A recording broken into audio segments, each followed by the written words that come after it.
Assalamualaikum warahmatullahi wabarakatuh. Yang terhormat Ibu Devi Pramita selaku dosen mata kuliah Pengelolaan Pendidikan, dan yang saya cintai teman-temanku kelas ICPI yang dirahmati oleh Allah Subhanahu wa taala. Baik, pertama-tama marilah kita ucapkan puji syukur kehadirat Allah Subhanahu wa taala yang mana telah memberikan kita kesempatan untuk menghadiri kelas Pengelolaan Pendidikan pada siang hari ini. Baik, sebelum memulai presentasi kami, alangkah baiknya jika kita memulainya dengan membaca doa umul kitab surat Al-Fatihah. Bin niyati sholih wal qabul bi syafaati Rasulullah Muhammadin sallallahu alaihi wasallam. Al-Fatihah.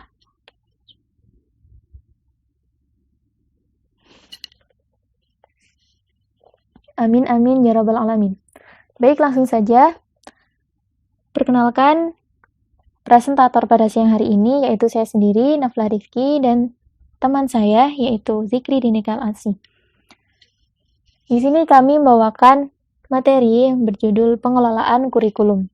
Kami membaginya menjadi 5 subbab, yaitu pengertian, ruang lingkup, prinsip, aspek, dan juga pengelolaan kurikulum menurut Islam. Baik, langsung saja.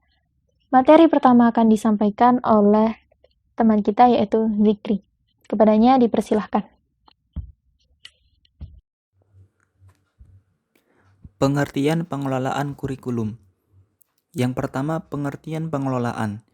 Menurut Kamus Besar Bahasa Indonesia atau KBBI, kata pengelolaan mempunyai 4 pengertian, yaitu pengelolaan adalah proses, cara, ataupun perbuatan mengelola. Pengelolaan adalah proses melakukan kegiatan tertentu dengan menggerakkan tenaga orang lain.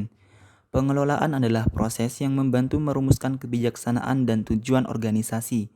Pengelolaan adalah proses yang memberikan pengawasan pada semua hal yang terlibat dalam pelaksanaan kebijaksanaan dan pencapaian tujuan. Selanjutnya, pengertian kurikulum. Secara etimologis, kurikulum berasal dari kata dalam bahasa Latin kurir yang artinya pelari dan kurer yang artinya tempat berlari. Dengan demikian, istilah kurikulum pada awalnya berasal dari dunia olahraga pada zaman Romawi kuno di Yunani dan kemudian diadopsi ke dalam dunia pendidikan. Adapun kurikulum menurut UU nomor 20 tahun 2003, kurikulum adalah seperangkat rencana dan pengaturan mengenai tujuan, isi, dan bahan pembelajaran serta cara yang digunakan sebagai pedoman penyelenggaraan kegiatan pembelajaran untuk mencapai tujuan pendidikan nasional. Pengertian pengelolaan kurikulum. Pengelolaan kurikulum adalah sebuah proses menjalankan atau menata suatu sistem kurikulum yang kooperatif, komprehensif, dan sistematik untuk mengacu ke tercapaian tujuan kurikulum yang sudah dirumuskan. Pengelolaan kurikulum berkaitan dengan pengelolaan pengalaman belajar yang membutuhkan strategi tertentu, sehingga menghasilkan produktivitas belajar bagi siswa. Selanjutnya, ruang lingkup pengelolaan kurikulum. Ruang lingkup pengelolaan kurikulum meliputi perencanaan, pelaksanaan, dan penilaian kegiatan kurikulum. Yang pertama, perencanaan kurikulum. Perencanaan kurikulum adalah perencanaan kesempatan belajar yang bertujuan untuk membina peserta didik ke arah perubahan tingkah laku yang diinginkan. Perencanaan merupakan proses seseorang dalam menentukan arah dan menentukan keputusan untuk diwujudkan dalam bentuk kegiatan atau tindakan yang berorientasi pada masa depan. Yang kedua, pelaksanaan kurikulum. Pelaksanaan kurikulum adalah penerapan program kurikulum yang telah dikembangkan yang kemudian diuji cobakan dengan pelaksanaan dan pengelolaan dengan menyesuaikan terhadap situasi di lapangan. Yang ketiga, penilaian kurikulum.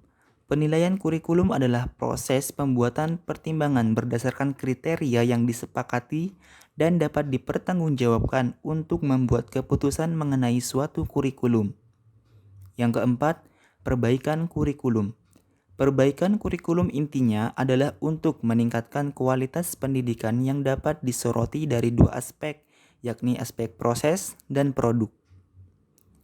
Yang terakhir, sentralisasi dan desentralisasi kurikulum.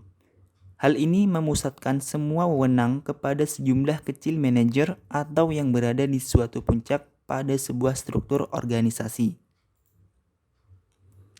Selanjutnya adalah prinsip pengelolaan kurikulum.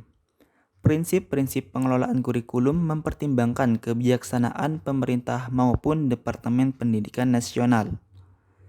Terdapat 5 bagian dari prinsip pengelolaan kurikulum. Yang pertama adalah produktivitas. Produktivitas yakni bagaimana peserta didik dapat mencapai hasil belajar sesuai dengan tujuan kurikulum, harus menjadi sasaran dalam manajemen kurikulum. Yang kedua adalah demokratis, di mana menempatkan pengelola, pelaksana, dan subjek didik dalam melaksanakan tugas dengan penuh tanggung jawab untuk mencapai tujuan kurikulum. Yang ketiga, kooperatif. Untuk memperoleh hasil yang diharapkan, perlu adanya kerjasama yang positif dari berbagai pihak yang terlibat. Dan yang terakhir adalah efektivitas dan efisiensi, di mana dalam hal ini memberikan hasil yang berguna dengan biaya, tenaga, dan waktu yang relatif singkat. Selanjutnya adalah aspek pengelolaan kurikulum. Dalam strategi pengembangannya, kurikulum memiliki beberapa aspek yang harus diperhatikan secara cermat. Yang pertama, aspek tujuan. Aspek tujuan sendiri memiliki peran sebagai fondasi awal perencanaan pendidikan, memberi gambaran tentang hasil pendidikan seperti apa yang diinginkan oleh suatu instansi pendidikan. Yang kedua adalah metode dan material. Bermakna bahwa keselarasan media dan metode pembelajaran tujuan kurikulum harus berjalan beriringan. Yang ketiga adalah penilaian. Penilaian ditujukan untuk mengukur seberapa besar integrasi keberhasilan proses dengan keberhasilan tujuan. Dan yang terakhir adalah evaluasi, yakni sebagai umpan balik dari semua pengalaman dan proses yang menjadi pedoman perbaikan. Baiklah, untuk poin kelima yaitu pengelolaan kurikulum menurut Islam. Pada hasanah intelektual Islam pada masa keemasan Daul Abbasiyah tentunya memberi kita pelajaran berharga. Dalam hal ini perlu kita teliti lagi bagaimana kurikulum pendidikan Islam dapat memicu kemajuan intelektual secara besar-besaran. Dan di sini banyak sekali bentuk-bentuk ijtihad para ulama yang diantaranya tertera pada pendapat Ibnu Khaldun pada bab perencanaan kurikulum. Di sini beliau membaginya menjadi 3, yaitu tujuan pendidikan sebagai peningkatan pemikiran. Dalam kehidupan sehari-hari, tentunya manusia selalu menemui kesulitan dalam melakukan aktivitas. Di sini peran ilmu pengetahuan menjadi titik terang dalam mengatasi hal tersebut. Begitu juga seperti yang dikemukakan oleh beliau juga, proses menuntut ilmu akan memberi kesempatan akal untuk lebih giat dan akan mendorong manusia untuk memaksimalkan fungsi kerja panca indera dan semua potensi yang mereka miliki guna membaharui hidup agar selalu lebih baik lagi. Lalu, tujuan pendidikan sebagai peningkatan kemasyarakatan. Ibnu Khaldun memandang ilmu dan pengajaran diperlukan untuk meningkatkan peradaban manusia. Di sini peradaban bersifat dinamis, menuntut pemikiran-pemikiran manusia untuk selalu berjalan selaras dan selalu maju mengikuti peradaban yang ada. Sehingga tujuan pendidikan dapat memiliki kemanfaatan untuk masyarakat. Sebagaimana hadis Nabi yang berbunyi, khairun nas anfa'uhum linnas, yaitu sebaik-baik manusia adalah yang paling bermanfaat bagi manusia lainnya. Lalu yang ketiga, tujuan pendidikan sebagai pupuk rohanian. Ilmu pengetahuan dalam konteks ini tak hanya sebagai bentuk dari pemecahan masalah sehari-hari, namun juga untuk memupuk iman dan rohani kita agar tetap kukuh pendirian pada kekuasaan Allah dan luasnya ilmu pengetahuan yang Allah berikan.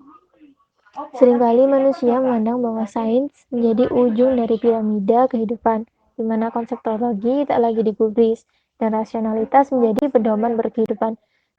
Lalu, terdapat beberapa referensi tentang pelaksanaan kurikulum yang sesuai dengan Islam. Di sini terdapat 3 epistemologi, yaitu epistemologi bayani.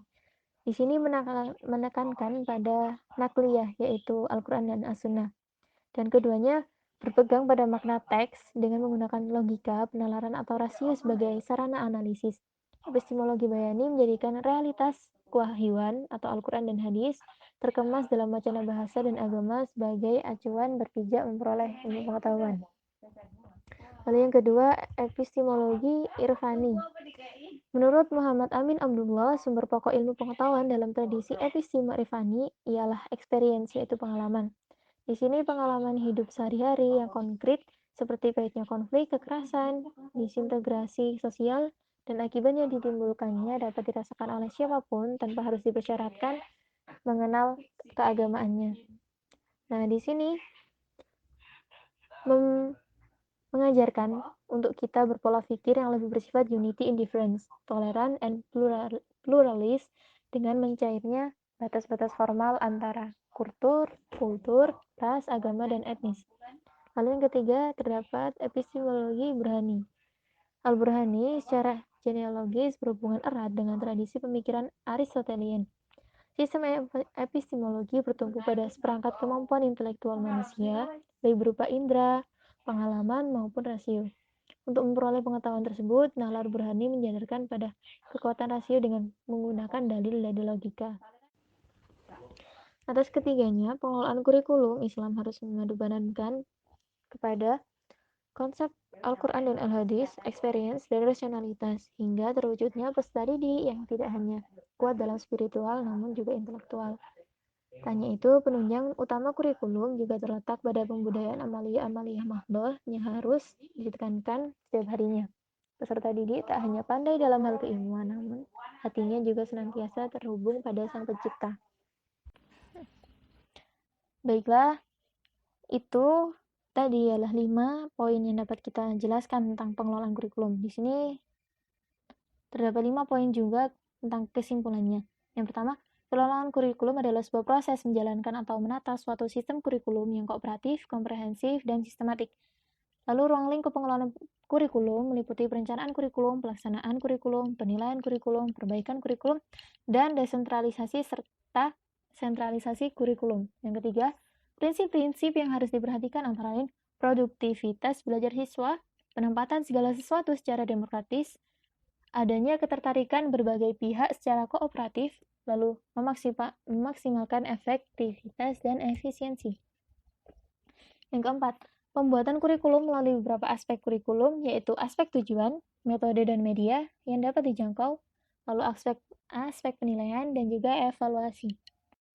Lalu yang kelima, dalam Islam, pengelolaan kurikulum tak hanya memajukan intelektual, namun memberi pupuk rohani serta keimanan yang nantinya dapat menjadi bekal untuk peserta didik tersebut dan juga kepada sosial.